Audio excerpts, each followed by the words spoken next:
Welcome to Just Out of Curiosity, a podcast that talks about sex and sexuality from the lens of a sex-positive brown woman that has a fascination with alternative or non-conventional lifestyles. My name is Shelley D, and I am that sex-positive brown woman.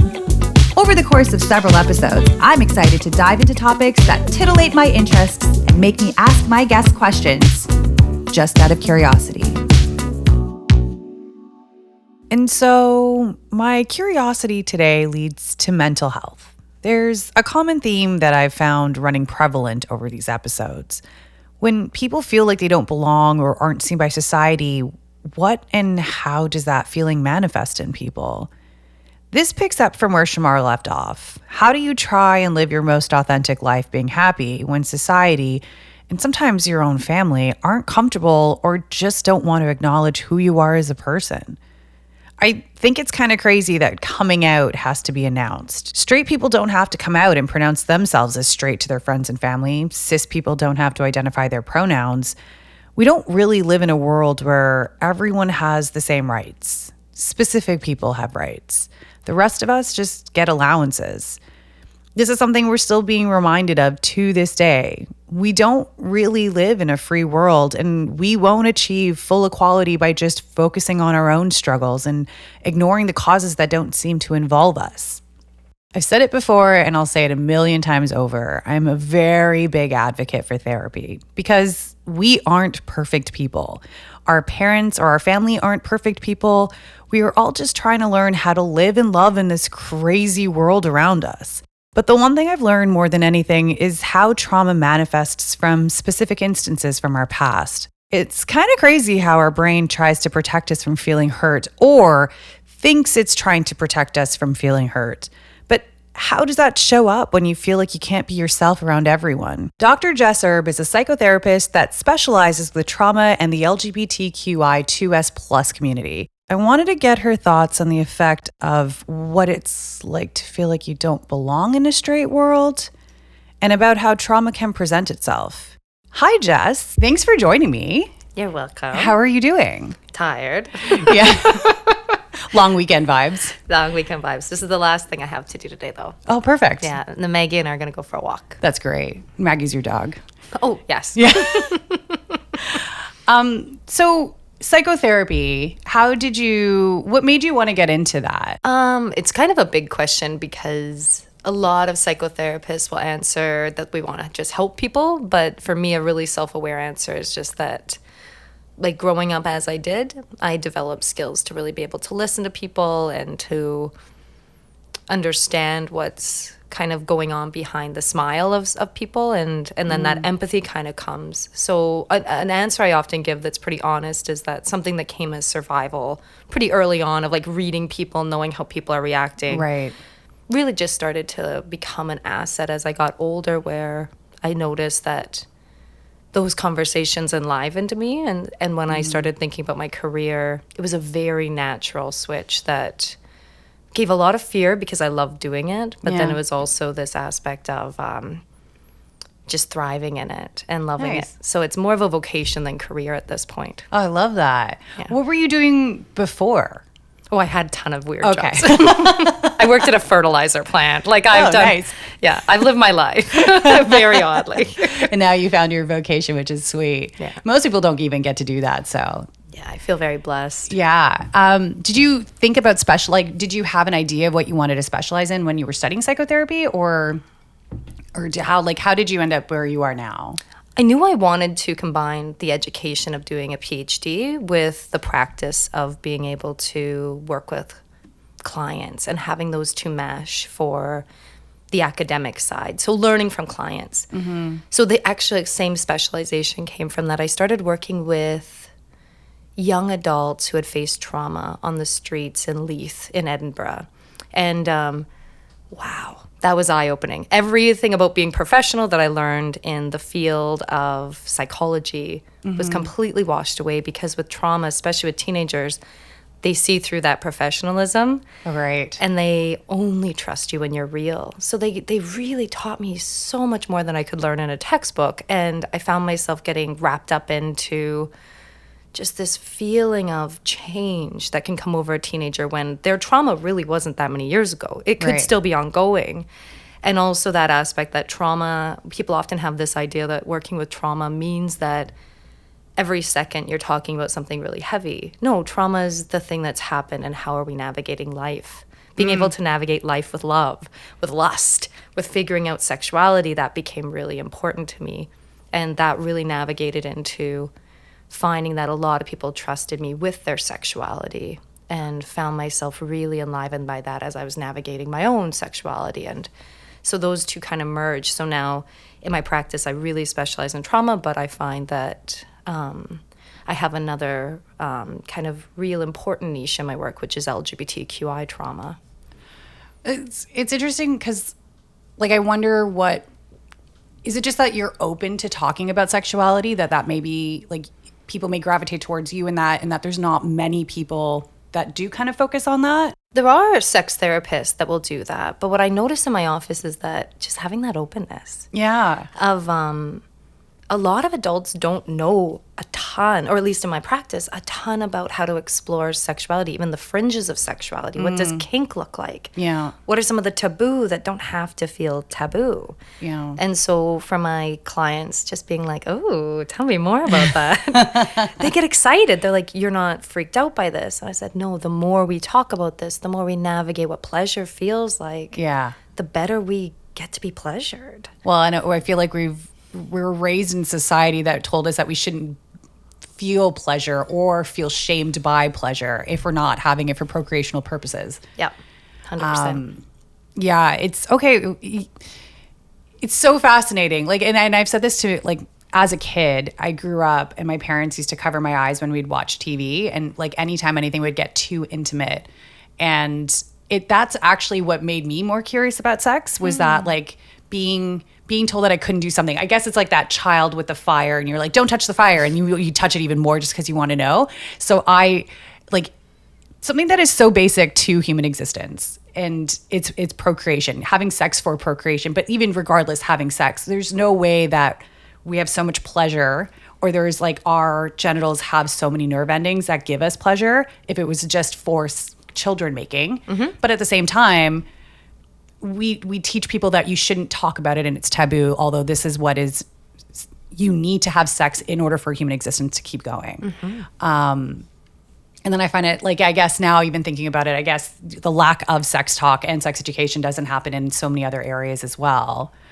That it's, I don't know. I find that it's such a shame that we don't do that more of this, or there's not more of this happening, and people have to go to therapy in order to understand their sex life or what's happening with themselves and their body more. Yeah. So one of the things that happened in the last episode that I was talking to my friend, and I've noticed this with other friends that I have too.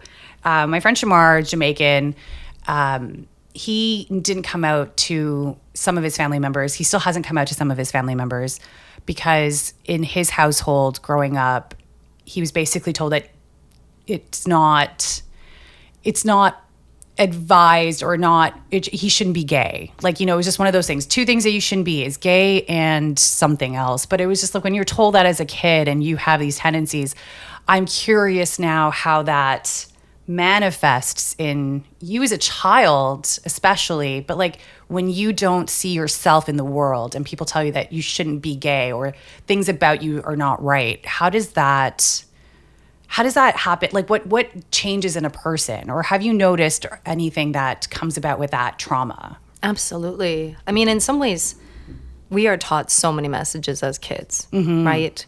Like, we have it with females of like what we're allowed to do with sex. Even sex education, I was thinking as you were talking about that, we're taught consent and not pleasure. Yeah. And even then, we're not really taught consent. No, we're not. And so I think with my clients, those messages of being feminine and feminine attached to sexuality is a huge shame, because, I mean, the misogyny that can come latent in homosexuality when you're a guy. So for some of my clients, at least 6 that I work with off the top of my head, it's usually don't be gay and don't be a femme. Yes. Don't be a pussy. Yeah. And so it's this aspect of when you're one, you can't be the other. So these messages get inherited into the kid. When I'm in my mid 30s now. So for me it wasn't accepted. We have a real, I would say, short-sightedness in thinking that we're solved this problem, but when I was a kid it was very apparent that the term fag was thrown around at kids. So it's a put down. Yeah. And the playground now, there will probably still be very insidious forms of bullying. It's the gaze. It's the way that we look at people. It's how you feel in the locker room. And then that aspect of coming out. Some people now that I talk to have really good coming out experiences with quotations, but they'll start to realize in the course of therapy what the internalized homophobia can be. And a lot of that is shame-based.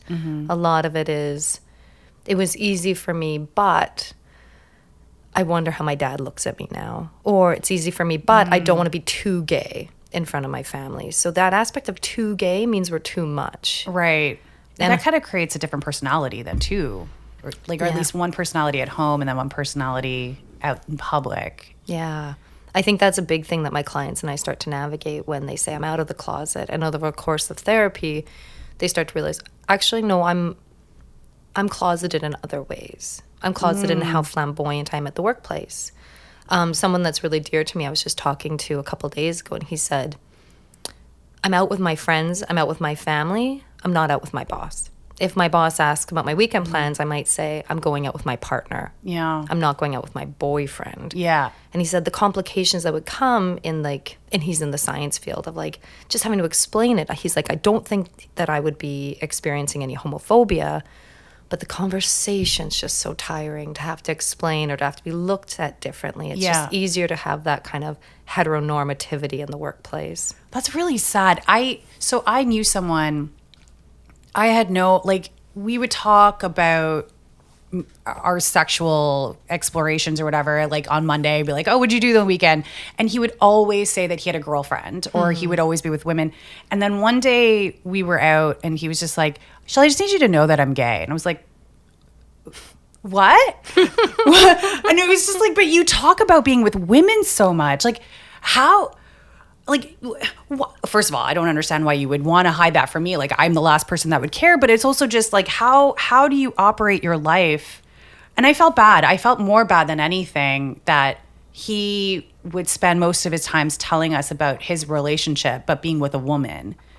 And then it made me feel really bad that maybe it was just I wasn't having that conversation. I wasn't being gender neutral enough, or that I think also plays a part in it when we just automatically assume the person is heterosexual.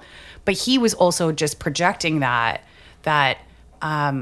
it made me question a lot of things, or I just how are you really happy? Kind of deal like that. It's just, I feel like there's this unnecessary pressure that is on gay people or just people that are not out.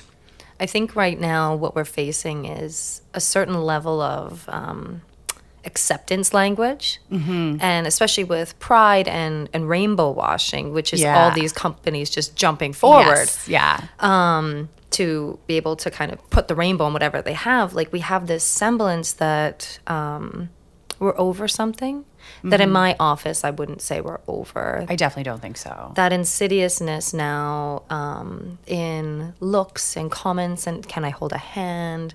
Am I allowed to tell my boss about being gay? What kind of aspects of dress am I allowed to wear? Can I wear nail polish, earrings? We start to notice that if those questions have to come in, then you're questioning something about your expression. And as soon as you're doing that, you start to kind of silence yourself, and it can be quite an isolating position. And that when there's when there's this kind of acceptance celebration language, we start to realize people like your friend recognizing that I can't be gay and this. I can't be gay and let's say someone who works at Starbucks. I need to do more. I need to be more. Maybe I need to compensate for my homosexuality. How does that manifest? One of the books that kind of taught me the most about that is a book called Velvet Rage. And it was actually given to me by my friend, who said that it really shaped him.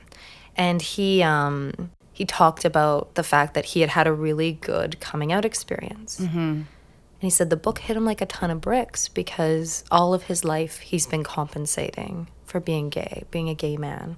He looks great. He has wonderful dress. He is not too much. He's a great listener so that like people kind of gravitate towards him. He's also quite successful. And so this is the same friend that talked about not bringing up the term a boyfriend. And so he's very high up in the neuroscience field. And he talked about what does it mean to kind of compensate for this. So I started asking a lot of my clients and other friends, and that aspect of compensation would be success, the amount of money I make, where do I live, who am I associating with. I can be gay, but at least I'm all these other things. It's like the lifestyle that they have. Exactly. Yeah, and I may be gay, but I'm bringing all this extra stuff to the table. Right. And I think for me, one of the big things then is there's still shame. Because as soon as that happens, there's no longer an internal acceptance. There's a compensation. How do you work towards, I guess that you just have to do a lot more inner work than to know what's driving you.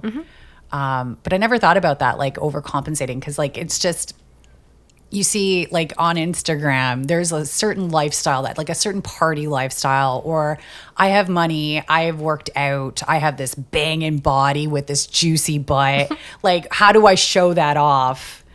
But then also I have friends that can only go to, like when they go on vacation, they have to research what spots are gay friendly. Oh, yeah. So it's like a specific lifestyle that they have, but only in certain areas. 100%, Shelley. I think that's a really wise thing to say, that I may be safe in Puerto Vallarta, or I'm going to be safe here. Mexico City is a great place. Yeah. For me, when I hear that, I actually feel kind of sad that, like, you know the places you're safe, which means that you know where you're not safe. Yeah, exactly. And the places you're safe is a handful. And I think that in those places then, what is the norm? So my colleague Ryan Bittinger and I do a lot on body dysmorphia within the LGBTQI community, and about what does it look like to have kind of an idealized body shape within these particular communities. What does that look like? It changes from like they're not all synonymous, right? So it changes from male to women to trans to intersex. And so for us in our work, it's what norms do we have to play into in order to also feel accepted within our own community? If we have to do all these things to, when it comes to like heteronormativity, what do we have to do within maybe a homonormative kind of assumption of what it means to be a gay man? Yeah. The other thing that I thought about while you were talking about that was, like, I find the labels that exist, like there's otters and bears and cubs and wolves. I'll just throw everything out there. But like, there's always this like, you can't just be who you are. You have to be like, oh, if I'm a bigger man, then I should be in that bear category. If I don't fit into that bear category, then what do I do? I feel like there's a little bit of that lostness if you haven't attributed yourself to a label, which I find so weird that in the queer community that says, this is all about inclusivity and love and acceptance, there really isn't that much of that. Yeah, and it can be in weird places. I was at Lipstick Jungle, which is this big lesbian thrown party in the village of Toronto, and I danced like a ridiculous goofball. So I was just having a great time. My buddy Wade, who's a gay male, was having a great time, and I look around, I'm like, oh, we're the only weirdos dancing like this. Everyone else is kind of like very sagely bopping just in case their picture was taken. Oh. And so I started talking to some of my friends about this. They're like, well, Jess, like, there is norms. There are kind of assumptions, and you maybe can break out of it as a bi woman. Yeah. But what can't we break out of? What are kind of assumed if we want to, what's the right word? Like, fit in, I guess, would be the best way, or even succeed up the ladder of it. Yeah, which is interesting because that was Pride weekend, and there's still that, like, I need to be seen. I don't know if my picture is going to be taken. I don't feel like I fit in. That's essentially what that's telling me. Oh, for sure. Ryan and I talked about Hanlon's during Pride and what kind of body types are often seen there, and who feels like they can't go. Yeah, I think there's a lot of people that feel they can't go because of that expectation that they didn't have that summer body, which is interesting because women do that to themselves too. So then it's really interesting that I look at men and I'm jealous of them because they don't really have to work. I mean, I feel like they don't have to worry about it as much. And then I actually talk to my friends, or you see things and you hear things, you're like, oh, this is the same thing that affects me that is affecting you. Yeah. But like, how do we go about changing that? Or like, what conversations should we start having more of? Or what do people need to be more honest about in order to fix or change some of these? I think one of the things that I find really helpful is that first step. We often play into these kind of in the air, ephemeral kind of feelings of what it means to fit in. It's not usually spoken, it's just within what we see, how we experience expression. So putting words to this can be actually really groundbreaking for somebody who starts to feel like, oh, that's my experience. So with Velvet Rage, for example, like having a book that can kind of speak to the ways that gay males compensate. Now, the book, to be fair, is not without its problems. Like, it does make certain assumptions that not everyone would face. Any book would. But to give someone the breath to be able to be like, this is actually what I'm feeling, can be one of the very first steps. And then I would say, very importantly, is instead of moving just now to solution, it's the mourning of what's come at a cost of that. Right. So am I angry? Am I going to now try to like rectify something and pretend this is fine now, instead of going through the deep work of seeing like, how has this impacted me? What am I learning about myself right now? Once we do some of that deeper work, usually the solution finds itself. This is internally. So this would be people who are facing it. For society, I think that we really quickly want to pretend that things are okay. We see it with women all the time. Yes. And I think over the past few years, we have very quickly realized how little movement we've made. Yeah. And so I think for me, as a woman, as a cis woman, I've noticed that this aspect of feminism, we started to see, especially with, as you were talking about yesterday with Roe v. Wade, that we start to recognize that even some of our rights that we had are going to be taken away. Yeah. So for me, I think as society, it's so delicious to want to feel like we've made these progress, these big moves, like we're celebrating Pride, it feels safe, forgetting about all the news articles of violence.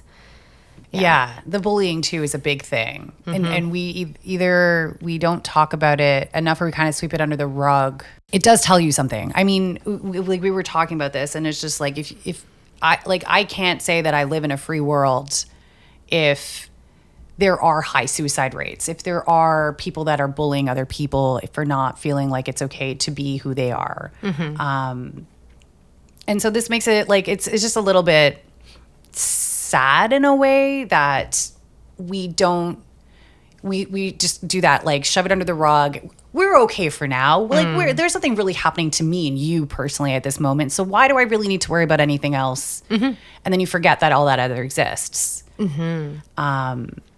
Yeah, it's why I think rainbow washing was such an important term to be labeled on what's happening. Yeah. Because there was this semblance of movement and of acceptance that was really just to make a dollar. And I think once that's called out, companies are now much more aware of Are they though? Do you think that they are?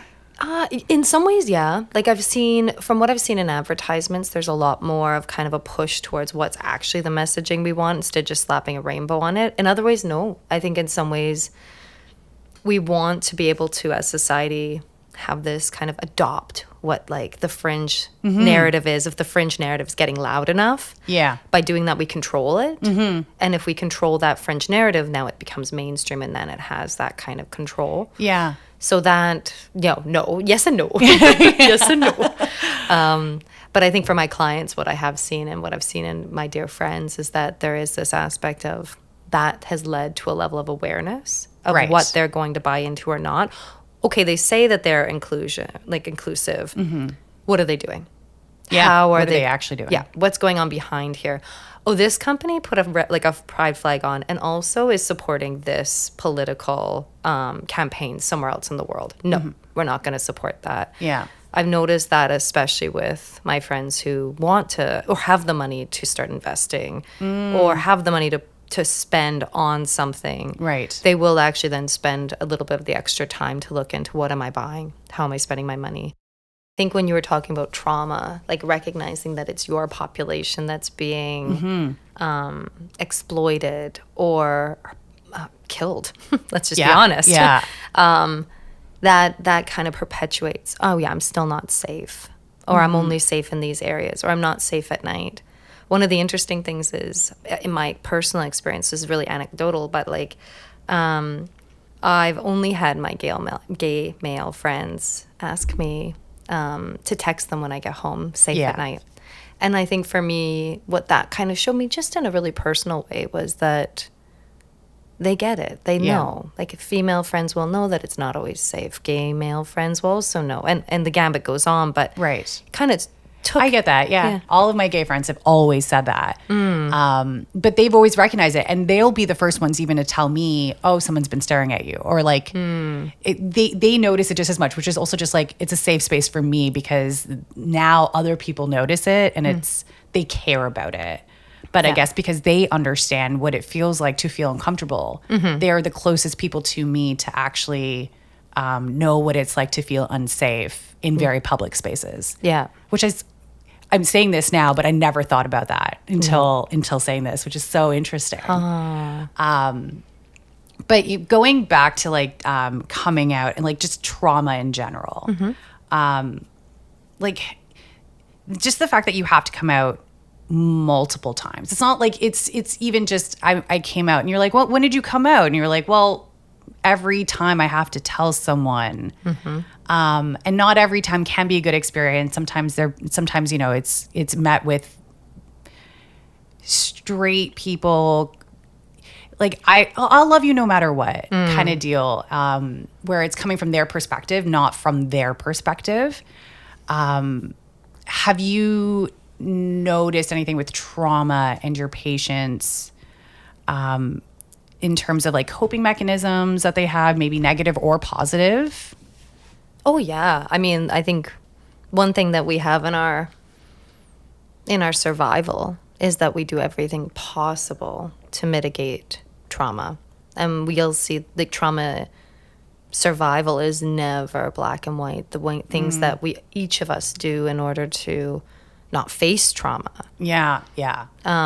Obviously my mind goes towards like what women might do, but actually when it comes to coming out experiences, who do we tell, who don't we tell? Yeah. That kind of navigating trauma before it happens is really interesting. So we're now in survival mode before we've done anything. It's a very different kind of trauma. And what am I inflicting on myself? How do I face the reaction that I cannot control? Yeah. What can I do to control? How much do I put this off? So they're all like, I feel like, but when you're just navigating the world, not telling anyone, not really, like you're always on. You're never just yourself. Yeah. Truthfully. Yeah.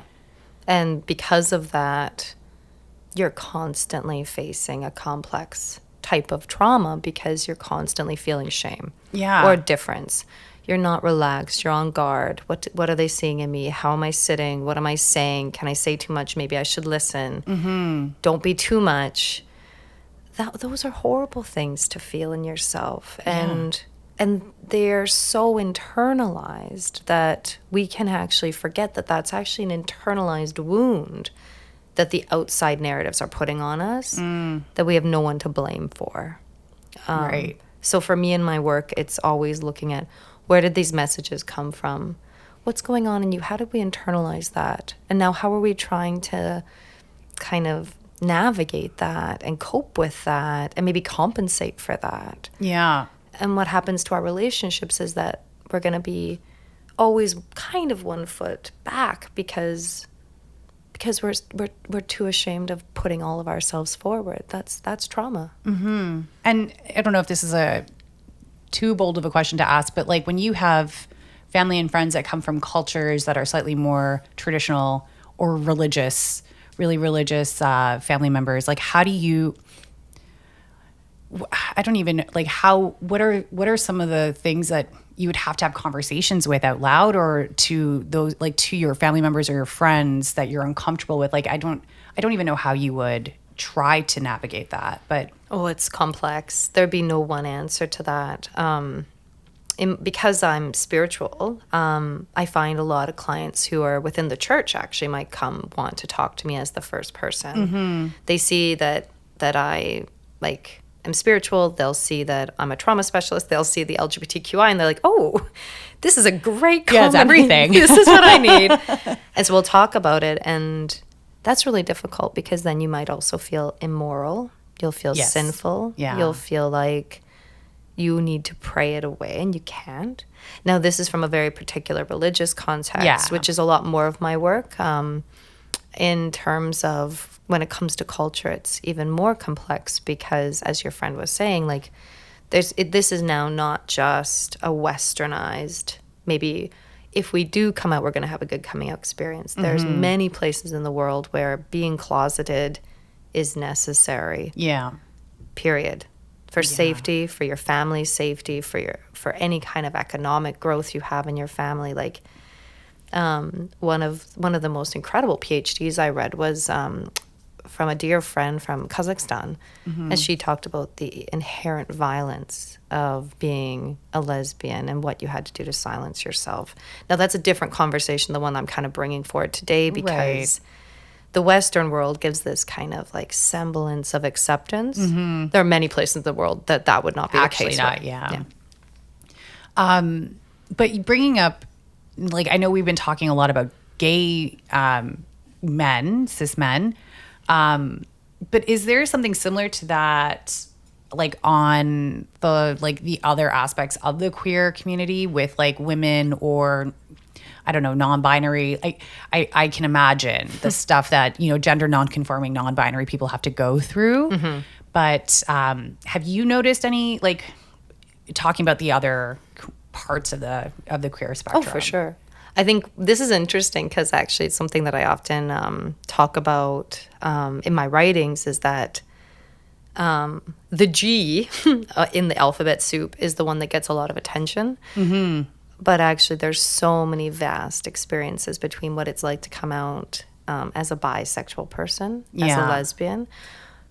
Trans have to come out. Is that linked to sexuality? Not always the case. And so and intersex, there's a coming out there. There's definitely a coming out when it comes to not wanting to be sexual. Correct. Yeah. And being asexual. So the experience is quite different. What happens is that light doesn't get shone on these populations, not all the time.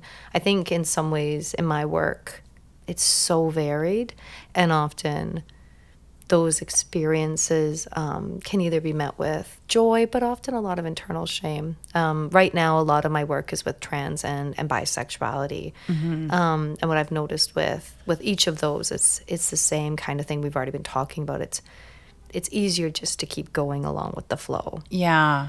To say something else is going to radically change people's opinions. Now that would be something I would say is across the board. Do I need to come out? Do I need to be true to myself? Is it easier not to? You're carrying this secret with you. Oh, I feel like you think that's easier. Definitely can't be good for you. Yeah. So one of the great things about COVID's mandatory kind of virtual therapy is that I've got to do a lot of work in people's bedrooms. Oh. And in their homes. Yeah. So now the closet's part of the session. Oh. Literally. So when it comes to non-binary, gender non-conforming, even trans, a lot of my work has been able to be quite special when it comes to play. Yeah. Well, it's also nice to see someone's bedroom. Like it's very intimate. Yeah. And you can learn a lot from someone from there. Yeah. So some of my work has been, I've always wanted to put on nail polish. Well, you have it beside you. Let's do it. Let's. Yeah. And so when you were asking me, like, what are some things that we can do in my office, the word play is actually one of the most important ones because there's no shame attached to play. Yeah. There's exploration. There's curiosity. We're not conforming now. We're in our bedroom. We're not walking out into like the receptionist hall or getting on like the TTC. Like you're home. Yeah. You know? And so you can try on the dress. You can try on, like, you can bind in front of me. And so my office now is in the safety of someone else's home, there's actually a little bit more exploration I've found that can happen. Oh, I love that. Very unforeseen consequence of having to be virtual. Yeah. But that's also a pivot that you've had to do, which is also like, it's not just about talking at that point. It's also like you include yourself in their life, which is something to be said about you. And how you want to help people, or just how you can see it helping people to feel more comfortable with someone doing something like binding or playing with nail polish, especially like if you've never painted your nails before, because that's Messy? it's not easy, especially with the other hand. I know. It's been incredible. One of the most beautiful memories I had was someone putting on makeup. You know, if you click the screen, you can see yourself in full. Yeah. So then putting on makeup in front of me as if it was the mirror. Yeah. Was so That's interesting. so nice. And those are things that can actually allow you to start to do this in front of somebody safe. So even though, yes, you're doing it in the therapy room, you're doing it in relationship. I think sometimes people put therapy as this, I'm just doing trauma work, and forgetting that because I'm psychodynamic, that means that the relationship comes first. And for the associates in Center itself, it's that part that's important. And so you're doing it in front of somebody that genuinely cares about you. You're doing it in front of someone that you've spent weeks with, that you get to do it in front of someone else's, a witness, if you will. And it's kind of cool to see like how they light up, or especially because if you take away that professional guise of being like top down therapist client, you get to kind of play with them. Yeah. And I think when you're playing, I like having that kid-like persona. That ultimately, it's my favorite thing about people, because that's when you see their true self. It's when they are their most authentic self. And then I think we also live in such a serious world where we're like, we're always told that we have to grow up so much, that to live in that playfulness and that curiosity and exploration, it teaches you more about yourself and probably people around you. And then you just are enjoying life at that point. And you're not really caring about all the other crap that we have to deal with on a regular basis. Or I guess just how hard life can be outside of that. Oh, for sure. And I think when we have this acceptance language, we take away something really important of just being able to be celebrated and to thrive.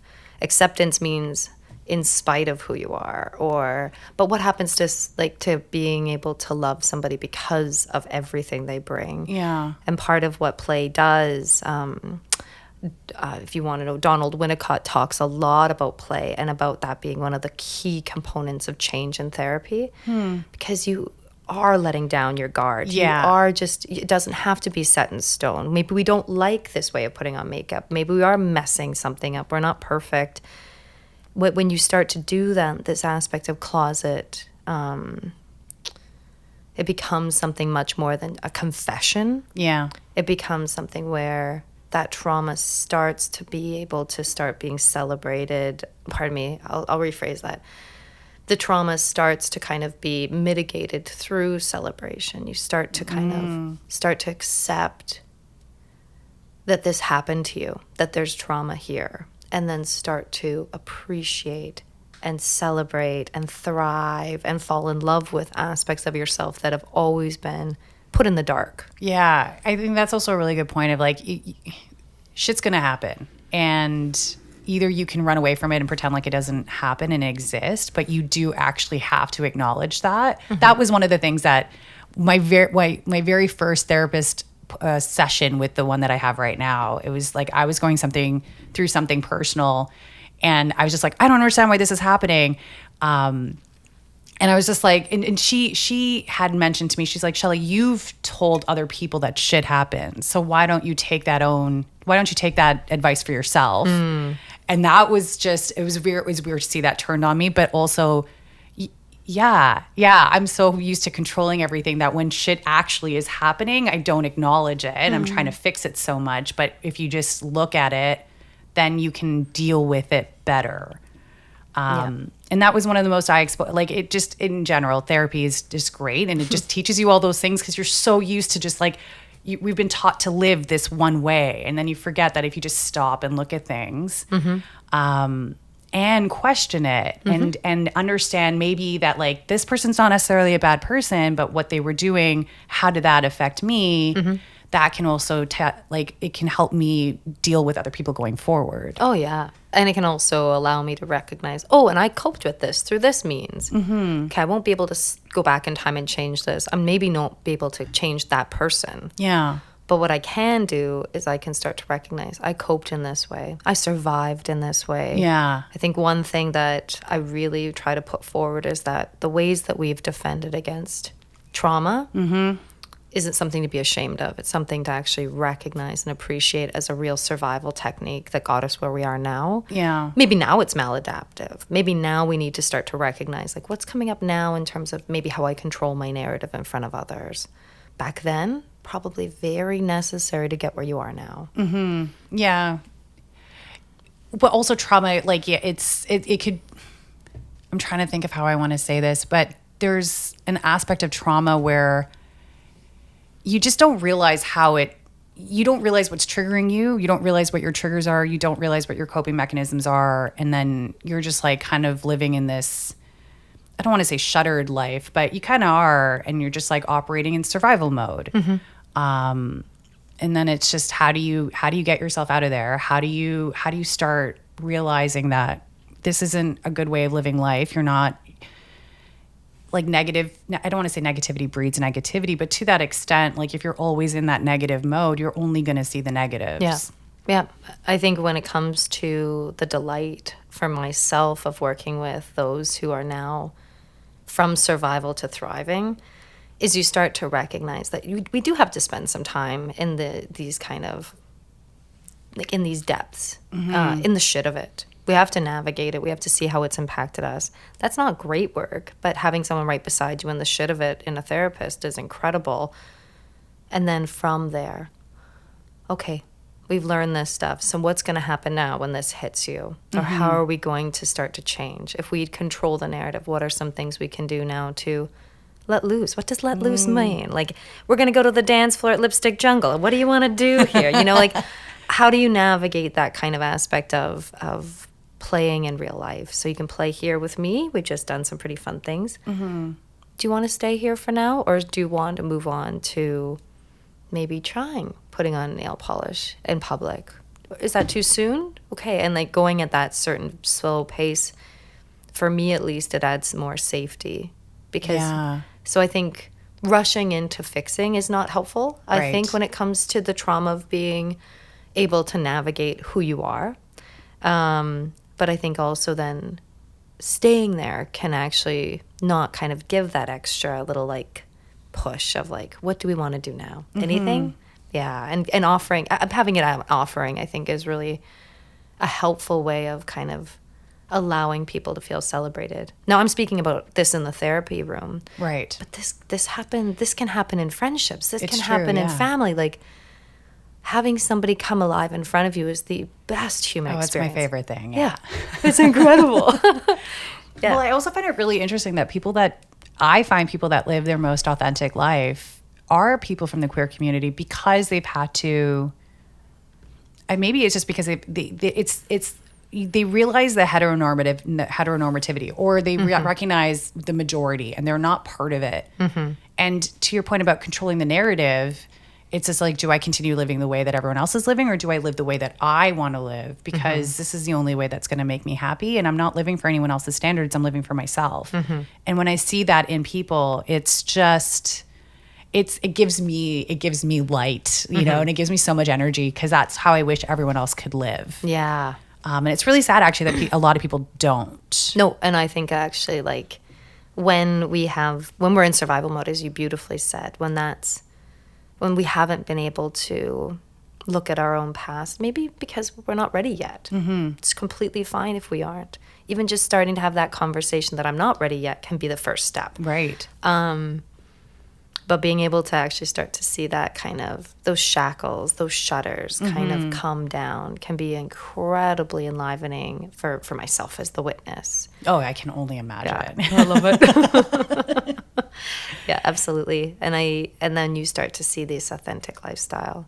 One thing that I think is something I really firmly believe, it's not empirical, but it's something I've seen in my office time and time again, is that mental health does not mean that we're fixed from our past. It does not mean that we've solved everything. We will still be faced to anxiety. We'll still have bouts of depression. Why? Because they're human emotions. We can't get rid of anxiety to live an authentic life. And sometimes we'll face the same kind of triggers that have come up before. The mental health is actually recognizing our shit. And it's just like, oh, that hit me. Yes. Oh, I felt shy here. Yeah. I don't always feel this way. Or I'm jealous. That's a bitch. Like, what's she doing? Whatever it is, it's being able to kind of own it. Yeah. What is going on in me and why? And then be like, oh, I know what just happened. Yeah. Okay, let's work on this. So let's bring it back to therapy. That's mental health. It's really interesting because I mean, like I have stated it many times. I've been single for a really long time, and now I have a boyfriend, and it's really interesting living with someone, and they can pick up on your triggers before even I know I'm triggered. And there's like times where I'm just like thinking about something, and then Jesse will turn to me and say, "What's wrong?" And I'm like, "Nothing's wrong." And he's just like, I can see it in your face. And I'm like, no, there's nothing wrong. And then like I'll sit there afterwards thinking about it. I'm like, he was right. The dick. Damn it, I was triggered by something and now I have to talk about it because he already noticed it. But it's really interesting. Like you don't realize the triggers that you have, or like when you start second guessing or get in your head about something, the best thing to do is actually recognize that that's happening to you first. And that's the only way that you can kind of get out of that spiral. Because I find it really interesting that our brain, as great as it is, it's trying to protect us, but it's not always doing the best job. Yeah. And I guess that's coping mechanisms too from when you were a child, like survival mode tactics. Oh yeah, and I think that perfectly brings it back into as what it feels like to be closeted, because those triggers get shoved in there with all of our shame and with everything that kind of comes into what makes us up that's wrong with us. And then everything beyond the closet is what's socially presentable, what might be loved and accepted. Children only really want two things. Like they'll need safety, obviously, that's a given, but that love and acceptance, time and again, in all of my work with children and adolescents, they just want you to look at them with like delight in your eyes. And to know that you can't be all these extra things in order to get that kind of acceptance, that delight. Ooh. And then that delight doesn't come, that further perpetuates, okay, what else do I need to do? What else do I need to do? Children are incredibly adaptable and are insanely good at survival. And what they learn without any language to do to shutting themselves down in order to survive is incredible. And I think that's where the first start of being in the closet comes from. Right. As soon as you start to know, what do I need to do to survive? What do I need to do to be accepted? What can I do at least to be tolerated? Like when you start getting into that language, that's a lot of undoing work. And play can be actually one of the main ways of being able to start to tackle some of that. Yeah. But those things are not, as I said before, with language. They are almost always intuited very brilliantly, but like to the detriment of someone's full expression. Yeah. Well, I never really, I was talking a lot, I was thinking a lot about like coming out and what that could do for mental health. But then I never realized that like me just being in your head in general is very similar to it. And just like how we cope with that. We're all just the same.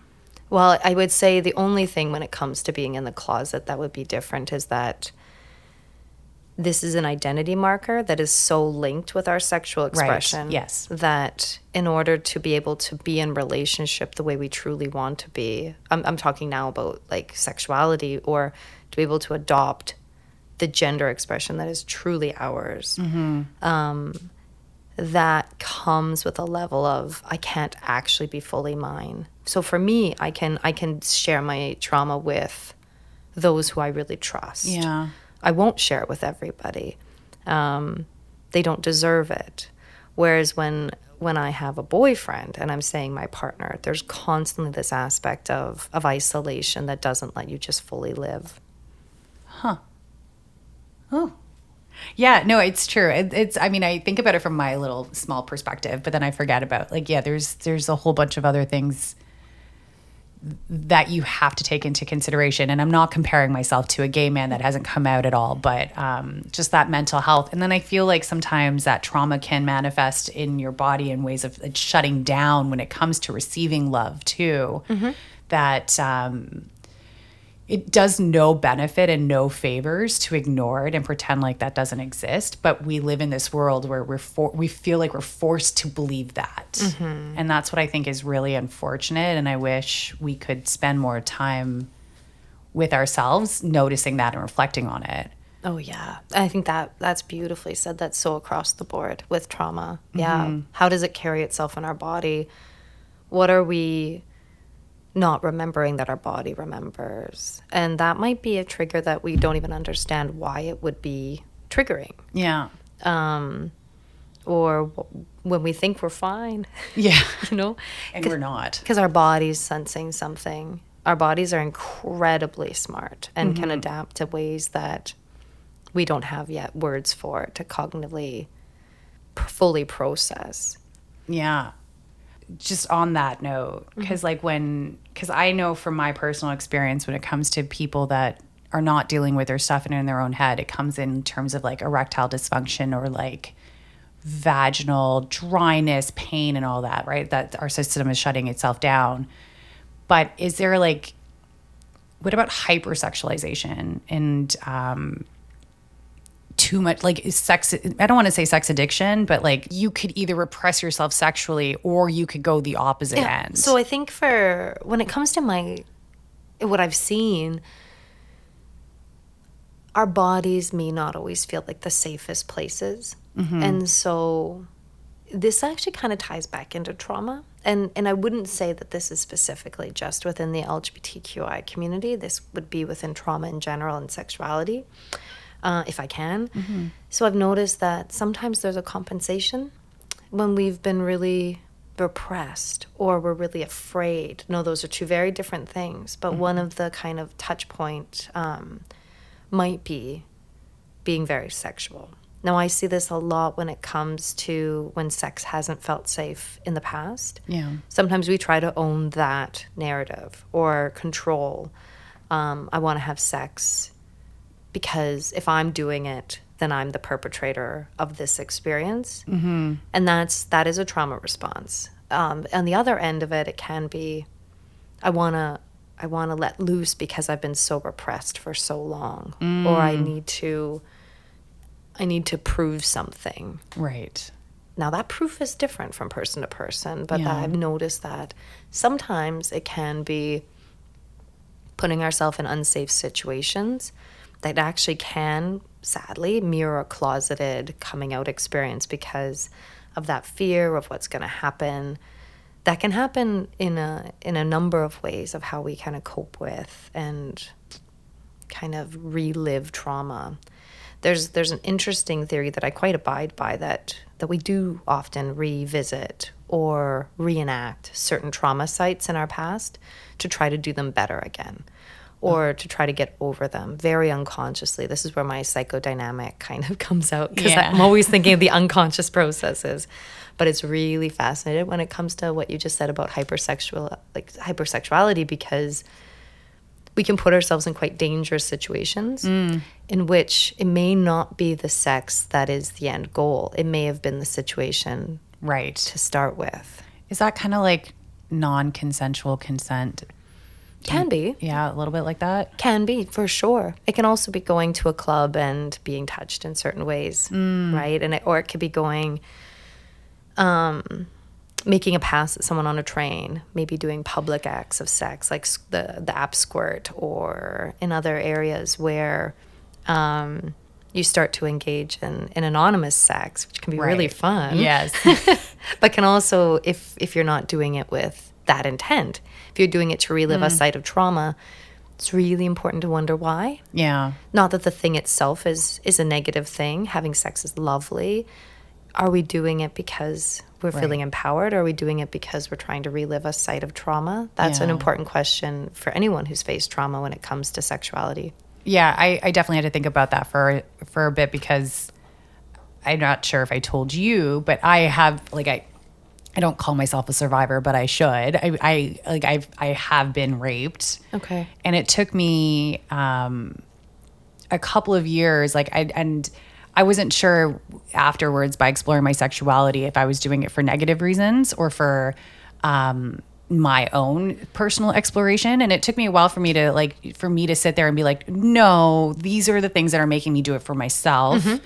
But it was always there in the back of my head. Like, am I just doing this because I'm numb? And there are parts of it probably that I was doing it because of that. But yeah, it's that reflection that it's hard to do, but I think we probably need to do a little bit more of.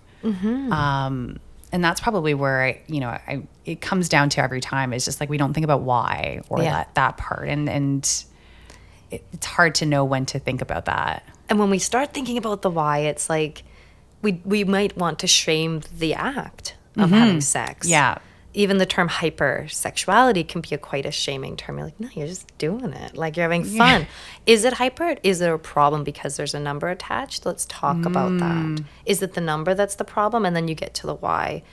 Even then, I would say one of the most important things is don't shame the why. Be Right. curious about the why. The why is teaching you something about your experience of coping. What is it telling you? When we start shaming that, shame can come almost before us as a wall that really hinders self-awareness. It happens time and time again. As soon as someone's about to make a breakthrough, they'll be like, oh, I feel like such an idiot. I'm like, no, don't say that. Yeah. Let's actually just stay with this. Let's keep going. Let's not let shame get in the way. Yeah, that's the hard part. Yeah. Like, living with shame or living through shame. Yeah.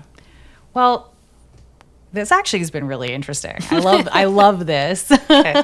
It's not many times you get to talk to someone who can, like, also help me understand the why. Yeah. So it's a nicer, like, extra layer of everything.